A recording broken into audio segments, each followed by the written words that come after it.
Hi guys, எல்லாரும் எப்படி இருக்கீங்க? டாடா பஞ்ச் பற்றி ஏற்கனவே நம்ம ஒரு 3 months ரிவ்யூ வீடியோ அப்படின்னு சொல்லிட்டு ஒன்று போஸ்ட் போட்டிருந்தோம். அந்த போஸ்ட்டுக்கு நல்ல ரெஸ்பான்ஸ் இருந்துச்சு. நிறைய பேர் நிறைய கமெண்ட்ஸ் கொடுத்துருந்தாங்க. என்னுடைய நம்பர்ஸ்க்கு டைரெக்டாக கால் பண்ணி நிறைய விஷயங்கள் வந்து கேட்டிருந்தாங்க. ஸோ யாருக்கெல்லாம் என்னென்ன மாதிரிலாம் குழப்பம் இருந்துச்சோ அந்த குழப்பத்தை என்கிட்ட கேட்டு அவங்களால தீர்த்துக்க முடிஞ்சிச்சு. ஸோ இதில் நமக்கு ஒரு சின்ன ஹாப்பி. ஆக்சுவலாக அந்த பஞ்சில் வந்து நான் என்னுடைய பர்சனல் எக்ஸ்பீரியன்ஸாக என்னென்ன அனுபவிக்கிறேங்கிறத வந்து என்னுடைய கருத்து மூலமாக நான் கொடுத்துருந்தேன். அது நிறைய பேருக்கு பிடிச்சிருந்துச்சு. ரொம்ப தேங்க்ஸ். ஸோ இன்றைக்கி நாம் இந்த வீடியோவில் நம்ம என்ன பார்க்க போகிறோம் அப்படின்னு சொல்லியாச்சுன்னா, டாடா பஞ்சில் எல்லாமே வந்துட்டு பார்த்தீங்கன்னா சென்சார் பேஸ்டு டைப்பில் தான் வந்து நமக்கு கொடுத்துருக்குறாங்க. சென்சார் பேஸ்டு டைப்னு பார்த்தோம்னா, திடீர்னு நம்ம எங்கேயாவது போய்கிட்டு இருக்கும்போது வண்டி ஏதாவது ஒரு ப்ராப்ளம்ல நின்றுச்சு அப்படின்னு சொல்லியாச்சுன்னா, ஏன் நின்றுச்சு, எதுக்கு நின்றுச்சுங்கிற ட்ரபுள் ஷூட்டிங் வந்து நமக்கு ரொம்பவே கஷ்டமாயிருது. இது வரைக்கும் எனக்கு அந்த மாதிரி நிற்கலை. பட் நான் நிறைய பர்சன்ஸ் வந்து டாடா பஞ்சுன்னு இல்லை, வேறு கார்கள்லேயே வந்து பார்த்தீங்கன்னா லேட்டஸ்ட்டாக எடுத்த BS6 இருக்கட்டும், BS5 அதில் கூடமே வந்துட்டு நமக்கு எல்லாமே வந்துட்டு பார்த்தீங்கன்னா சென்சார் பேஸ்டு டைப்பில் தான் வந்து வண்டி வந்து ரன் ஆகிட்டு இருக்கு. ஸோ நம்ம அப்படி வண்டி திடீர்னு அன்எக்ஸ்பெக்டடாக ஸ்டாப் ஆகும்போது ஏன் எதுக்குங்கிற கேள்விக்கு நமக்கு பதிலே இல்லாமல் இருக்கிறதுனால அதை நம்ம வந்து ஒர்க் ஷாப்புக்கு கொண்டு போய், அதுவும் கம்பெனியினுடைய ஒர்க் ஷாப்புக்கு கொண்டு போய் அவங்க வந்து அந்த OPD டிவைஸ் மூலமாக வந்து செக் பண்ணி பார்த்து, ஆன்போர்டில் செக் பண்ணி பார்த்ததுக்கப்புறம் தான் அவங்களால ஃபைண்ட் அவுட் பண்ணி சொல்ல முடியுது. அது வரைக்கும் நமக்கு எதுவும் தெரிய மாட்டேங்குது. அப்படிங்கிறதுனால அதுக்குன்னே ஒரு டிவைஸ் வந்து மார்க்கெட்டில் சேல்ஸ் பண்ணிகிட்டு இருந்தாங்க. அந்த டிவைஸை நான் இதுவும் யூடியூப் மூலமாக தான் பார்த்தேன். சரி, அதை அவருக்கு வாங்கி ட்ரை பண்ணி பார்ப்போம், அது நம்ம வண்டிக்கு எப்படி இருக்குங்கிறத பார்ப்போம். ஏன்னா நம்ம வண்டி ஃபுல்லும் சென்சார் பேஸ்டு தான். ஏதாவது ஒரு ப்ராப்ளம் ஆச்சுன்னா அதுக்கு முன்னாடி நம்ம வந்து இதுதான் ப்ராப்ளமாங்கிறது ஒரு தெரிஞ்சுக்கிட்டு அது சம்மந்தமாக ஒரு கொஷின்ஸை ரைஸ் பண்ணி நம்ம ஒரு கம்பெனிக்கு கொண்டு போகணுங்கிறப்போ ஈஸியாக நம்மளால் வந்து ப்ராப்ளமை ட்ரபுள் ஷூட் பண்ண முடியும் அப்படிங்கிற ஒரு தாட் இருந்துச்சு. ஸோ அதுக்காக நான் ஒரு டிவைஸ் ஆர்டர் போட்டு வாங்கியிருந்தேன், OPD 2ன்னு சொல்லிட்டு. அந்த டிவைஸ் நம்ம இந்த டாடா பஞ்சில் நம்ம மாட்டி அது மூலமாக எப்படி வந்துட்டு நம்ம எல்லா சென்சாரையும் வந்து அதனுடைய ஒர்க்கிங் பர்ஃபார்மன்ஸ் எப்படி பார்க்குறது அப்படிங்கிறத பற்றி இந்த வீடியோவில் பார்க்க போகிறோம். இந்த வீடியோ கடைசி வரைக்கும் பாருங்கள். கண்டிப்பாக இது உங்களுக்கு பிடிக்கும்னு நினைக்கிறேன், உபயோகமாக இருக்கும்னு நினைக்கிறேன். வாங்க வீடியோக்குள்ளே போகலாம். இதுதான் அந்த OPD 2 போர்ட்டுக்குள்ளே பின்னு. இது வந்து பார்த்திங்கன்னா உங்களுக்கு ஒய்ஃபை கான்ஃபிகரேஷன்ஸ் இருக்கிற மாதிரி செட்டப்பில் வருது. இதுக்கு முன்னால் இது வந்து ஒரு ப்ளூடூத் கான்ஃபிகரேஷன்ஸில் வந்துட்டு இருந்துச்சு. இப்போ ஒய்ஃபை கான்ஃபிகரேஷன்ஸில் வருது. இது நமக்கு அமேசான்லேயே கிடைக்குது. இந்த அமேசானுக்கான லிங்க்கையும் நான் வந்து இந்த வீடியோவில் நான் கீழே கொடுக்குறேன், டிஸ்கிரிப்ஷனில் பார்த்துக்குங்க. ஸோ இந்த டிவைஸை இப்போ நம்மளுடைய பஞ்ச் காரில் எப்படி மாற்றுறோம் அப்படிங்கிறத பற்றி தான் பார்க்க போகிறோம். ஸோ எல்லா கார்லேயுமே ஒரு பிளேஸ் கொடுத்துருப்பாங்க மாற்றுறதுக்கு. என்னுடைய காரில், பஞ்ச் காரில் பார்த்திங்கன்னா இந்த இடத்துல ஒரு சின்ன பாக்ஸ் மாதிரி இருக்கும். ஸோ இதை நான் ப்ரெஸ் பண்ணி இழுத்துன்னு வச்சுங்களேன், இது நமக்கு கலந்து வந்துடுது. இதில் இந்த டயக்னோஸ்டிக் சிஸ்டம்னு சொல்லிட்டு தனியாகவே இங்கே இருக்கும். இதில் வந்து ஃபீஸ் கேரியல்ஸ் எல்லாமே நிறைய கொடுத்துருந்துருப்பாங்க. அதில் நான் இந்த இடத்துல தான் என்னுடைய அந்த OPD 2 வந்து நான் மாட்ட போகிறேன். ஸோ இது ஒரு தடவை மாட்டினாலே போதும். இதே இதில் வந்து ஐரோ ஆப்ஷன்ஸ் இருந்துச்சுன்னு வச்சுங்களேன், நான் ஐரோ ஆப்ஷனோட வாங்கலை. ஐரோ ஆப்ஷன்ஸ் இருந்துச்சுன்னு சொல்லி எக்ஸ்ட்ரா 30,000 கேட்டிருந்தாங்க. இதில் தான் ஒரு டிவைஸ் மாட்டியிருப்பாங்க எக்ஸ்ட்ராவாக. இந்த டிவைஸ் தான் நம்ம மொபைலுக்கு வந்து மொத்த கம்யூனிகேஷனையும் வந்து கொடுக்கும், இந்த இதில் மாட்டுற டிவைஸ். ஸோ இப்போது நான் இந்த OPD 2ல் வந்து நான் இதில் மாட்டிடலான்னு பார்க்குறேன். இது வந்து மொத்தம் 16 போர்ட்டு ப்ளக்கு இருந்து இருக்குது. அதே மாதிரி அதுலேயும் மாட்டுறதுக்கு இருக்குது. கரெக்டாக நம்ம மாட்டுறதுக்கான டைரெக்ஷனை மட்டும் பார்த்துட்டு இதில் கரெக்டாக மாட்டி அழுத்திட வண்டி தான். சில வண்டிகளில் அதை மாட்டினதுக்கப்புறமும் இந்த கப்பை வந்து மாட்டுறதுக்கு ஸ்பேஸ் இருக்கும். சில வண்டிகளில் இந்த மாதிரி மாட்டுறதுக்கு இல்லாமல் கீழோட மாட்டுற மாதிரி சில ஆப்ஷன்ஸ் இருக்கும். பட் நம்ம வண்டியில் வந்து இது கொஞ்சம் நீளமாக நீட்டிகிட்ருக்குங்கிறதுனால அதை மாட்டி முடிச்சுட்டு இந்த கப்பை வந்து மாட்டுறது கொஞ்சம் கஷ்டம். ஏதாவது டயக்னோஸ்டிக் ப்ராப்ளம் இருந்துச்சுன்னு சொல்லியாச்சுன்னா அப்போ ட்ரபுள் ஷூட் பண்ணோம்னா மட்டும் நம்ம வந்து இதை மாட்டி நம்ம மொபைலுக்கு வந்து லைன் எடுத்துக்கலாம். மற்ற சமயங்களில் அதை வந்து மாட்டிட்டு இந்த கப்பை போடுறது கொஞ்சம் கஷ்டமான வேலை, அப்படிங்கிறதில் மாற்றிக்கிறது கிடையாது. ஸோ பஞ்சுக்கு அது கண்டினியூவாக மாட்டி வைக்கிறதுங்கிறது கொஞ்சம் முடியாது. இது ஐரோ ஆப்ஷனில் பார்த்திங்கன்னா சின்ன டிவைஸாக குட்டியாக தான் இருக்கும். ஸோ அதை மாட்டும்போது கரெக்டாக இதை மாட்டிக்கிறதுக்கு கரெக்டாக இருக்கும்னு நினைக்கிறேன். ஓகே, நம்ம இப்போது இதை ஃபிக்ஸ் பண்ணிட்டோம். இப்போ இது மூலமாக எப்படி வந்து நம்ம மொபைலுக்கு டேட்டாவை வந்து எடுக்கிறது அப்படிங்கிறத பார்ப்போம். இது ஜஸ்ட் ஒரு டிரான்ஸ்மீட்டர் மாதிரி தான். காரினுடைய இன்ஃபர்மேஷன்ஸ் ஃபுல்லுமே வந்து நம்ம மொபைலுக்கு இது வந்து ட்ரான்ஸ்ஃபர் பண்ணி கொடுக்கும், அதுவும் ஒய்ஃபை மூலமாக. அது எப்படி பண்ணுறேன் அப்படிங்கிறது இப்போ அடுத்து பார்க்கலாம். இப்போ நான் அதை மாட்டிட்டேன். இப்போ நான் வந்து வண்டியை பவர் ஆன் பண்ணுறேன்.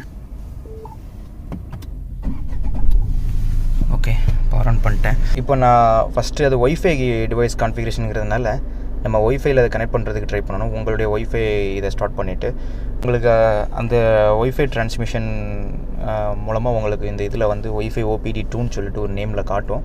நீங்கள் உங்களுடைய மொபைலில் ஒய்ஃபை ஆன் பண்ணி வச்சுருந்தீங்கன்னா கரெக்டாக அது வந்து காட்டிடும். தென் அது சர்ச் பண்ணி கனெக்ட் பண்ணுறதுக்கு ட்ரை பண்ணுது அப்டைனிங் ஐபி அட்ரஸ்ன்னு சொல்லிட்டு. தென் நவ் இப்போ வந்து அது வந்து கனெக்ட் ஆகிடுச்சு. சில சமயம் ஃபஸ்ட் டைமாக கனெக்ட் பண்ணுறவங்களுக்கு அந்த பேர் ஆப்ஷன்ஸ் இந்த மாதிரிலாம் ஒரு சில விஷயங்கள் கேட்கும். பட் எனக்கு எதுவுமே கேட்கல, டேரெக்டாக கனெக்ட் ஆகிடுச்சு. ஓகே, தென் நீங்கள் ப்ளே ஸ்டோரில் நமக்கு வந்து பார்த்திங்கன்னா இதுக்குன்னே வந்து ஒரு ஆப் கொடுத்துருக்குறாங்க, பிஸ்டன் அப்படின்னு சொல்லிட்டு ஒரு ஆப்பு. ஸோ ஓகே, இதுதான் அந்த பிஸ்டன் ஆப்பு. இந்த ஆப் நான் ஆல்ரெடி இன்ஸ்டால் பண்ணிவிட்டேன். நீங்கள் யாரும் தேவைன்னா இதை நீங்கள் இன்ஸ்டால் பண்ணிக்கோங்க. இன்ஸ்டால் பண்ணிவிட்டு நீங்கள் வந்து இதை ஓப்பன் பண்ணுங்கள். ஓப்பன் பண்ணுறதுக்கு முன்னால் நம்ம வந்து இதை வந்து ஒய்ஃபை கனெக்ட் பண்ணியிருந்துருக்கணும். இது கூட நம்ம அந்த OBD 2 இருக்குது பார்த்திங்களா, அது கூட வந்து நம்ம கனெக்ட் பண்ணியிருந்துருக்கணும். ஸோ இப்போ அது கூட கனெக்ட் ஆகிடுச்சு எனக்கு. இப்போ அந்த பிஸ்டன் ஆப் எடுக்கிறேன். Piston off எடுத்துகிட்டேன்.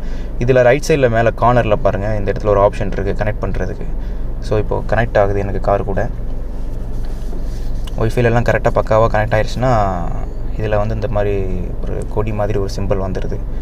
தென் இப்போ கனெக்டடுன்னு சொல்லிட்டு காமிச்சது. லைவ் டேட்டான்னு இருக்குது பார்த்திங்களா, இதை கிளிக் பண்ணோம்னா நமக்கு லைவ் டேட்டா வந்து ஓட ஆரம்பிச்சிடும். மேலே ப்ளே பட்டனை கிளிக் பண்ணுங்கள். ஓகே, இப்போ என்னுடைய காரினுடைய கம்ப்ளீட் டீட்டெயிலை இது வந்து நமக்கு கொடுத்துருச்சு. பேட்ரி வோல்டேஜ் வந்துடுது 13.67 அந்த மாதிரி ஆவரேஜில் இருக்குது. என்ஜின் லோடு என்ன, என்ஜின் கூலண்ட் டெம்பரேச்சர் என்ன, ஆர்பிஎம் என்ன. இப்போ நான் ஆர்பிஎம் ரைஸ் பண்ணுறேன். ஆர்பிஎம் ரைஸ் பண்ணும்போது எனக்கு வந்து இங்கே ஆர்பிஎம் கூட்டுது பாருங்கள். ஓகே, அப்புறம் இக்னிஷன், டைமிங், அட்வான்ஸ், இந்த மாதிரி நிறைய விஷயங்கள் இதில் வந்து இருக்குது. இது ஆஸ் பர் ஒரு மெக்கானிக்கல் மைண்டோடு நம்ம பார்த்தோம் அப்படின்னு சொல்லியாச்சுன்னா, ஒரு ஆட்டோமொபைல் இன்ஜினியராக நம்ம இதை வந்து பார்த்தோம்னா நமக்கு நிறைய விஷயங்கள் இதில் புரியும்.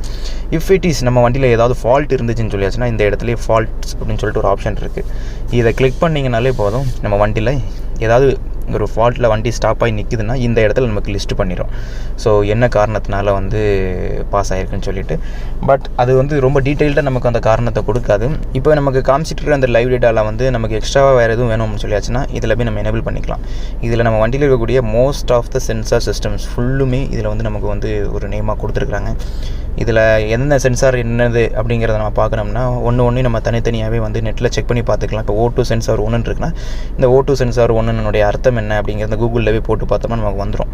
ஸோ இது எல்லாத்தையுமே நம்ம எனேபிள் வைக்கணும்னா இந்த மாதிரி டிக் கொடுத்து எனேபிள் வச்சுக்கலாம். கொடுத்துட்டு நம்ம இங்கே வந்தோம்னா அந்த O2 சென்சாரினுடைய அந்த மற்ற வோல்டேஜ் என்ன பாஸ் ஆகிட்டு இருக்குது அப்படிங்கிற டீட்டெயில் எல்லாமே நமக்கு இதில் நல்ல டீட்டெயிலாகவே வந்துடுது.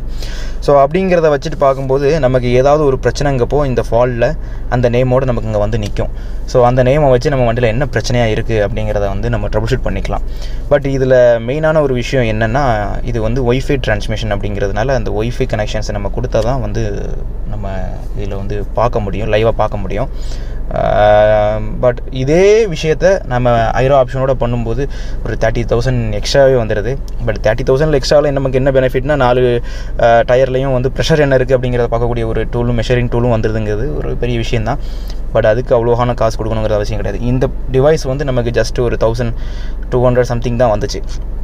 ஸோ இது நமக்கு ரொம்ப யூஸ்ஃபுல்லாக இருக்கும்னு நினைக்கிறேன். ஏன்னா நம்ம எங்கேயாவது ட்ரபிள் ஷூட் வண்டி திடீர்னு நின்றுச்சுன்னா ஏன் நின்றுச்சுங்கிறது தெரிஞ்சுக்கிறதுக்கு வந்துட்டு இதை நம்ம மாட்டி பார்த்துக்கிட்டோம்னாலே நமக்கு தெரிஞ்சிடும்.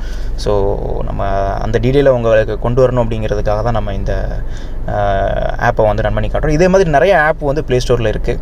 ஸோ இதை விட நிறைய டேட்டாஸ் கிடைக்கிற மாதிரியான ஆப்லாம் இருக்குது.